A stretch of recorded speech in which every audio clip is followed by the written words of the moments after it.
वह एक नामचीन 5 सितारा होटल था। पूरी दुनिया में उसका नाम था।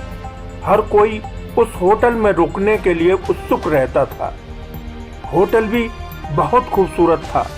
चारों ओर हरियाली ही हरियाली थी, जिससे पूरा वातावरण खुशनुमा हो जाता था। अब से 20 साल पहले जब इस होटल की नींव रखी गई थी, दूर दूर तक आबादी नहीं थी, परंतु फिर भी इस सुनसान जगह पर पर्यटकों का जमावड़ा लगा रहता था। इसमें 46 कमरे थे, जो बेहद ही आकर्षक थे। पूरे होटल को काष्ठकला के माध्यम से सजाया गया था, जो एक बेजोड़ नमूना था। होटल में हर चीज लकड़ी की बनी हुई थी, जिस पर ब्राउन पॉलिश की गई थी। पूरे होटल को पीली मध्यम बिजली के बल्बों से सजाया गया था, जो बाहर से एक हवेली नुमा नजर आता था। होटल की बनावट इंग्लैंड की शैली पर आधारित थी। होटल में प्रवेश करते ही पुरातन सभ्यता के फोटो फर्नीचर से रूबरू होना पड़ता था। इस होटल की खास बात यह थी, यहाँ आखिरी मंजिल पर स्विमिंग पूल था, जो कवर्ड था। पूरे होटल में हर फ्लोर के लिए कई कई जीने थे, जिससे पर्यटक उलझ जाते थे कि कहां से नीचे उतरा जाए। पूरा होटल एक होटल ना होके एक जीता जागता म्यूजियम बन गया था। इसी कारण शायद देश विदेश के सैलानी आकर्षित रहते थे। होटल के नीचे कई तहखाने थे, जिससे अक्सर चीखने चिल्लाने रोने की आवाजें आती रहती थीं। ये देख कभी कभी पर्यटक एवं होटल स्टाफ सहम सा जाता था। ये वाकया रात को ठीक 12 बजे के बाद ही घटता था। मैनेजमेंट स्टाफ की बात को सिरे से नकार देता था। कभी अचानक हॉल की लाइट एकाएक जल उठती, किसी के चलने की आवाज साफ सुनाई देती, परंतु जब वहां पहुंचा जाता कोई नहीं होता था। इसी प्रकार स्विमिंग पूल में रात को नहाने की आवाजें आती रहती थी। जाने पर पता चलता कि वहां कोई नहीं था, ना कोई नहा रहा था। रात को एक साया दूसरे फ्लोर पर टहलते हुए दिखता था, जिसका बदन लगभग सफेद कपड़ों से पूरा ढका होता था। मुंह भी नजर नहीं आता था। वह किसी से कुछ कहता नहीं था, बस टहलता रहता था। 46 कमरों में से किसी एक न एक कमरे में लड़की के चिल्लाने की एवं रोने की आवाजें साफ सुनाई देती रहती थी। ये हालात देख बहुत सारे लोगों ने होटल में आना जाना तक छोड़ दिया था। इतना सुंदर होटल धीरे धीरे तबाही की ओर बढ़ता चला जा रहा था। स्टाफ भी अब घबराने लगा था। धीरे धीरे वह भी नौकरी छोड़ रहे थे। अब उन अदृश्य आत्माओं ने स्टाफ को भी शिकार बनाना शुरू कर दिया था। हर गुरुवार की रात को कोई न कोई स्टाफ लॉबी में मरा मिलता। उसकी जीभ बाहर होती, पूरा शरीर ऐंठा हुआ होता था। कभी कभी तो ऐसा लगता था कपड़े की तरह किसी ने उसे निचोड़ दिया था। ऐसे हालात देख प्रशासन के हाथ पैर फूल गए थे। किसी भी तरह का सबूत हाथ नहीं लग पाया था।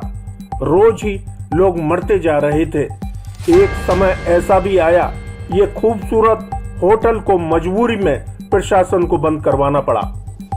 होटल बंद होने के बाद होटल की दुर्दशा होनी शुरू हो गई थी।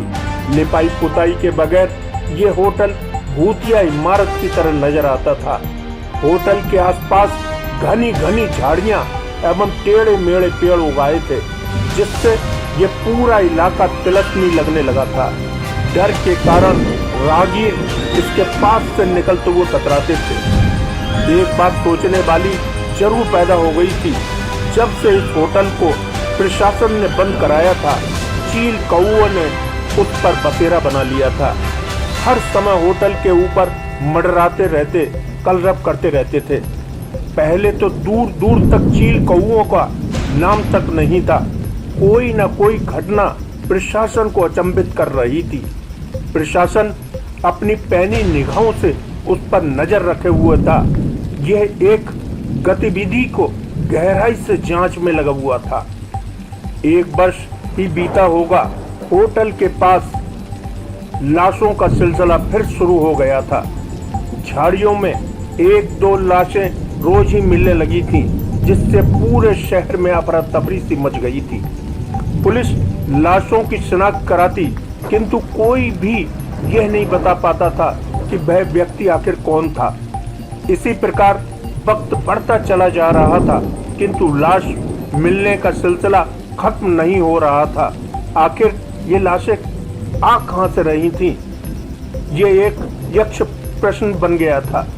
हर जिले में गुमशुदा व्यक्तियों का ब्यौरा भी चेक किया गया, किंतु एक भी व्यक्ति ऐसा नहीं मिला जिससे मरने वाले की शक्ल सूरत मिलती हो।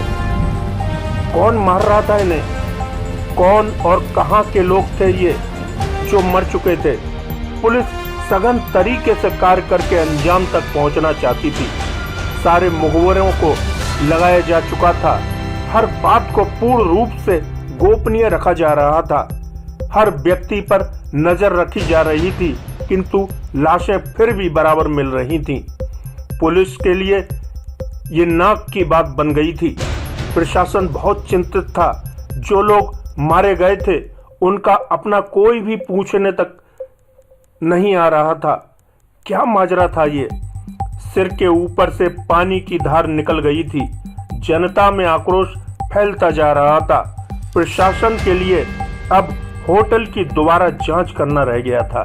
होटल के चप्पे चप्पे पर फोर्स को तैनात किया गया था। पुलिस के आला कमानों की 4 टीमें बनाई गई थीं।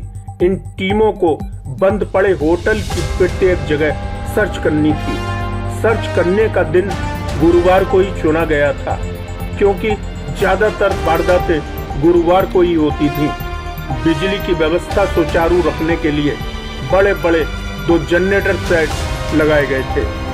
गुरुवार का दिन आया। होटल में 4 टीमों का पैनल सर्चिंग में लग चुका था। पूरा होटल मकड़ी के जालों से फटा पड़ा था। सीलन की गंध हर तरफ से आ रही थी। पहली टीम को सबसे ऊपर वाले माले पर लगाया गया। इसके बाद और नीचे के मालों पर लगाया गया, जहां मानवों के अर्ध खाए शरीर पड़े हुए थे। बड़ी बेरहमी से उन्हें खाया जा रहा था। कहीं कहीं उनके गुर्दे, फेफड़े, कटे फटे अंग पड़े हुए थे। बहुत ही बीभत्स दृश्य था, जिसे देखना मजबूत दिल वालों की बस की बात थी। रात गहराती जा रही थी। सर्च बराबर चल रही थी। अब पुलिस को तहखाने में और जाना था। तैयारी के साथ पुलिस हर जगह सर्च कर रही थी। तहखाने में जब पुलिस पहुंची तो देखकर दंग रह गई थी। वहां 15 कब्र थी जो ऊपर से खुली हुई थी। उसमें 15 मुर्दे दांत भींचे हुए लेटे हुए थे। उनमें कोई भी हलचल नहीं हो रही थी। उनकी दोनों हथेलियों में ताजा खून लगा हुआ था। उनके हाव भाव बता रहे थे कि वह ही निरंतर वारदात कर रहे थे। सोचने वाली बात थी, मुर्दे होते हुए भी रात को उनमें जान आ जाती थी। यह भी बात दिमाग हिलाने के लिए काफी थी कि इतने वर्षों के बाद भी उनके शरीर वैसे के वैसे ही थे। आखिर ये कब्र किसकी थी?